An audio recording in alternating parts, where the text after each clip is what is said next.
இந்த ரகு யாருன்னு தெரியாம இப்போ நம்ம விஜய் இருந்துட்டு ரகு கிட்ட நெருங்க போறாங்க. ஆனா அதுக்கப்புறம் தான் இங்க தன்னோட பொண்டாட்டியா நடித்துட்டு இருக்கக்கூடிய இந்த ரேணுகா, அதாவது பொண்டாட்டி அப்படின்ற மாரி சொல்லி நடித்துட்டு இருக்கக்கூடிய ரேணுகா, உண்மையான பேரு சுடர் அப்படின்னும், இந்த சுடரோட கூட்டாளி தான் இந்த ரகு அப்படின்னும் எல்லா விஷயங்களும் இப்போ அக்கு வேற ஆணி வேறா நம்ம விஜய் எல்லாத்தையுமே தெரிஞ்சுக்க போறாரு. உண்மையிலேயே இது எல்லாமே சூப்பரான விஷயம் அப்படின்னே சொல்லலாம். ஏன்னா மல்லி இருந்துட்டு விஜய்க்கும் இந்த ரேணுகா அப்படிங்கிற இருக்கக்கூடிய சுடருக்கும் நடக்கிற கல்யாணத்தை எப்படி தடுத்து நிறுத்துறது என்ன ஏது அப்படின்றத யோசிச்சுக்கிட்டு இருக்காங்க.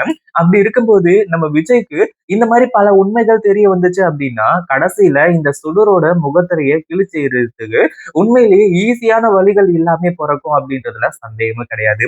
இப்போ நம்ம விஜய் எப்படி ரகுவை போய் மீட் பண்றாங்க, அதாவது ரகுவை எப்படி பிடிக்கிறாங்க, எந்த வகையில பிடிக்கிறாங்க அப்படின்றது தான் இதுல மிகப்பெரிய ஹைலைட்டான ஒரு விஷயம். அதாவது இந்த ரகு ராஜேஸ்வரிக்கு என்ன ஹெல்ப் வேணுமோ அது எல்லாத்தையுமே பண்ணிட்டு இருக்காங்க. பணத்துக்காக என்ன வேணாலும் செய்யறதுக்கு இவங்க தயாரா இருந்துட்டு இருக்க சூழல்ல, இப்போ நம்ம விஜயோட அந்த ப்ராஜெக்ட், அவர் எங்க போறாரு, என்ன பண்றாரு, இது எல்லாத்தையுமே தெரிஞ்சுக்கிட்டு, அத ராஜேஸ்வரி கிட்ட போயிட்டு கொட்டுவாங்க. அந்த மாதிரி வேலையை தான் இந்த ரகு இப்போ செஞ்சுக்கிட்டு இருந்தாரு.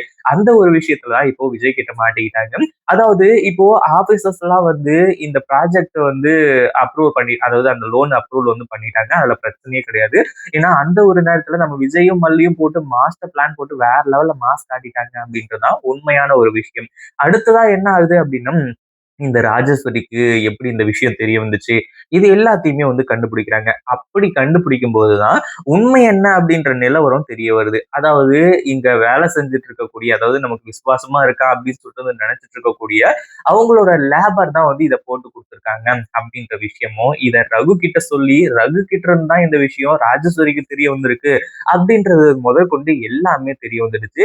ஏன்னா அவன் விசுவாசி, நான் உங்களுக்கு விசுவாசமா இருப்பேன் அப்படின்ற மாதிரி சொல்லி ரகு கிட்ட எல்லாத்தையுமே சொல்லிட்டு இருக்கான். ஆனா இதுக்கு முன்னாடியே நம்ம விஜய் கிட்ட அவன் மிகப்பெரிய ஃப்ராடுத்தனம் பண்ணி, அதுவும் இல்லாம குடிக்காரனா இருந்து அங்க துரத்தப்பட்டு பல விஷயங்கள் நடந்துச்சு. பட் இருந்தாலும் விஜய் நம்பிக்கை வச்சு அவனை வேலைக்கு சேர்த்தா இவன் மறுபடியும் இப்படி பண்றது உண்மையிலேயே விஜய்க்கு மிகப்பெரிய அதிர்ச்சியா இருந்துச்சு.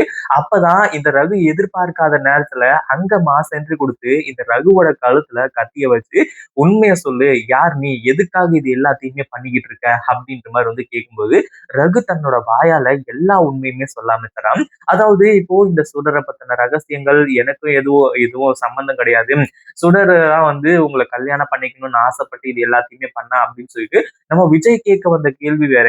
ஆனா இந்த ரகு சொன்ன பதில் வேற. இது உண்மையிலேயே நம்ம விஜய்க்கு மிகப்பெரிய ஒரு அதிர்ச்சியா இருந்துச்சு. இந்த வீடியோ பிடிச்சிருந்தா லைக் பண்ணுங்க, ஷேர் பண்ணுங்க. இப்பதான் நம்ம சேனலுக்கு ஃபர்ஸ்ட் டைம் வரீங்க அப்படின்னா கீழ இருக்க சப்ஸ்கிரைப் பட்டனை பிரஸ் பண்ணிக்கோங்க.